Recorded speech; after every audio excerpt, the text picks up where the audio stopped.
Assalamualaikum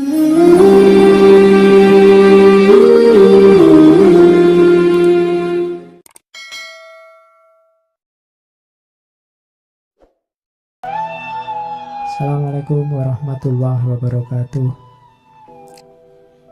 Di antara manfaat puasa yang kita rasakan dari lemesnya tubuh kita, dari tidak terlalu bergairahnya kita untuk keluar jalan-jalan, untuk menikmati hidup seperti biasanya, adalah yang dalam catatan saya adalah tidak terlalu sering dan terlalu banyaknya kita berinteraksi dengan orang lain. Menurut saya, kadang-kadang memang kita butuh untuk tidak terlalu banyak berinteraksi dengan orang lain. Selain bahwa kita ini butuh waktu-waktu privat untuk diri kita sendiri, mungkin untuk melakukan tafakkur, muhasabah, dan lain sebagainya. Kadang-kadang juga karena tuntutan kehidupan sosial, kehidupan budaya, kita terpaksa harus sangat banyak berinteraksi dengan orang lain dari berbagai tipe, termasuk orang-orang yang kadang-kadang justru menjatuhkan spiritualitas kita, menjatuhkan semangat beragama kita, menjauhkan kita dari Allah, menyibukkan kita dengan dunia. Diakui atau tidak, pasti ada orang-orang sekeliling kita yang punya karakter semacam ini. Memang kita susah memilah-memilih karena mungkin kita khawatir dianggap orang arogan, orang angkuh, milih-milih teman. Tapi tidak ada salahnya kalau sekali-sekali, kalau di waktu tertentu kita agak menjauh dari orang-orang ini. Orang-orang yang justru hanya menjauhkan kita dari Allah, menyibukkan kita dengan dunia, menjatuhkan, memelorotkan, memerosotkan daya spiritualitas kita. Kadang-kadang tanpa harus orang-orang itu merintah kita, karena dekat saja dengan mereka, kita terpengaruh. Bukan masalah apa-apa sebenarnya kalau kita sekali-sekali milih teman, menjauh dari teman yang tadi menjauhkan kita dari Allah. Sebenarnya hal itu menunjukkan bahwa kita sadar bahwa kita itu lemah, kita itu mudah terpengaruh, kita itu makomnya masih murid, orang yang perlu banyak belajar, yang masih belum sempurna. Jadi bukan karena kita sombong terus menjauh, tapi kita sadar bahwa kita ini lemah. Ada kitab bagus yang ditulis oleh Imam Ghazali, sebuah kitab yang tipis, judulnya Bidayatul Hidayah. Bidayatul Hidayah ini kalau diartikan permulaan timbulnya hidayah. Katanya Ghazali, memang dalam hidup kita itu kadang ketemu orang semacam yang saya jelaskan tadi. Atau kalau dalam istilah di kitab itu bisa diartikan orang-orang yang bodoh. Katanya Ghazali, bergaul dengan orang-orang jenis ini ada rumusnya. Tidak sama dengan bergaul dengan teman yang lain. Kalau kita tidak hati-hati, tidak memperhatikan rumusnya, nanti akan menyusahkan kita sendiri. Gimana caranya bergaul dengan orang-orang ini? Katanya Ghazali di Bidayah, yang pertama, tidak ikut serta ngobrol lama dengan mereka. Karena mungkin perbincangan yang lama dengan mereka bisa mempengaruhi kita. Seperti saya bilang tadi, disadari atau tidak, kita ini masih lemah, masih mudah terpengaruh. Jadi boleh berinteraksi dengan mereka, tapi jangan lama-lama. menjaga diri kita supaya tidak terpengaruh. Ya berinteraksi hari ini tidak serta-merta terus dalam rangka bertemu. Hari ini kan bertemu itu bisa lewat media sosial, lewat internet, lewat HP. Nah, itu juga dikurangi berarti. Tidak terlalu lama berinteraksi, berbicara, ngobrol dengan mereka. Bukan apa-apa pertimbangan diri kita seperti yang saya jelaskan tadi. Yang kedua, abaikan ucapan-ucapan dusta mereka, katanya Ghazali. Karena orang-orang ini tidak pintar, dalam tanda petik bodoh, pasti nanti di antara yang mereka katakan ada yang isinya dusta, bohong. Sudahlah, diabaikan saja, jangan terlalu diambil serius, jangan terlalu diambil hati. Ya mereka memang levelnya di situ. Abaikan saja, jangan sampai itu mempengaruhi hidup kita.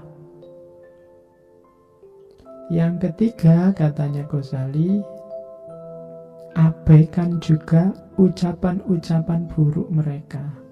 Kalau tadi yang kedua itu memang isinya dusta, bukan kebenaran. Yang ketiga ini mungkin bukan dusta, tapi kalimat-kalimat yang dipakai, kosa-kosa kata yang dipakai itu kalimat-kalimat jelek, kosa-kata buruk. Itu juga harus kita abaikan, jangan diperhatikan. Khawatirnya apa? Kosakata buruk tadi akan jadi referensi, jadi koleksi di kepala kita yang mungkin kapan-kapan tanpa sadar ikut kita ucapkan. Maka kita bikin benteng untuk mengabaikan kedustaan, mengabaikan ucapan-ucapan buruk.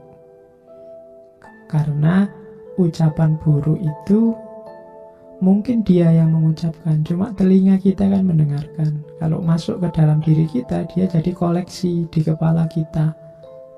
Siapa tahu di momen-momen selanjutnya kita mengalami peristiwa tertentu yang membuat kita tidak sadar mengucapkan koleksi kata-kata buruk itu.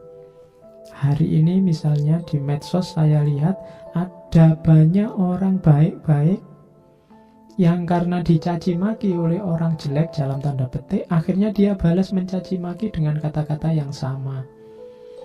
Nah, itu menunjukkan berarti apa? Kata itu sudah jadi koleksi di kepala orang baik-baik tadi. Akhirnya yang terjadi saling caci maki. Yang ketiga itu. Yang keempat, kalau bisa, katanya Ghazali, berusahalah tidak sering bertemu dan tidak banyak butuh, tidak banyak punya keperluan dengan orang-orang ini. Bukan berarti merendahkan mereka, tapi demi kualitas spiritual, kualitas keberagamaan kita. Jadi selama diri kita masih lemah, ya kalau bisa jangan terlalu sering berinteraksi, bertemu, apalagi banyak butuh sesuatu pada mereka. Karena orang butuh itu biasanya nanti harus banyak berinteraksi, banyak terikat, banyak tergantung dengan orang yang dibutuhkan. Jadi yang keempat, jangan sering bertemu dan jangan banyak membutuhkan mereka. Yang kelima, nah ini tanggung jawab kita sebagai seorang muslim, mengingatkan mereka kalau ada kemungkaran, kalau ada kesesatan, kedustaan yang mereka sampaikan, ayo diingatkan secara lemah lembut. Kalau bahasanya Al-Quran, watawasau bil haqqi watawasau bis sabr. Kita ingatkan tentang kebenaran dan dengan kesabaran. Ini ya tanggung jawab kita sebagai seorang muslim mengingatkan temannya, cuma ingatkan dengan baik. Hanya saja mengingatkan ini, katanya Ghazali, ayo memberikan nasihat manakala diharapkan bisa mereka terima. Kita harus pintar membaca sesuatu, membaca situasi. Apakah nasihat yang mau saya sampaikan ini Bisa mereka terima atau tidak? Kalau memang kita yakin pasti nasihat kita tidak ngefek, tidak diterima, yang lahir hanya konflik, gegeran sama dia, ya sudah.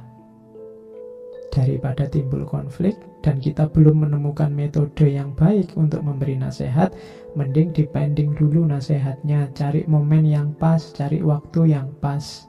Jadi berikan nasihat, kalau kita kalkulasi, diberi nasihat akan lebih baik dan bisa mereka terima. Kalau tidak, apalagi hanya melahirkan kesulitan baru, konflik baru, mending dipending dulu.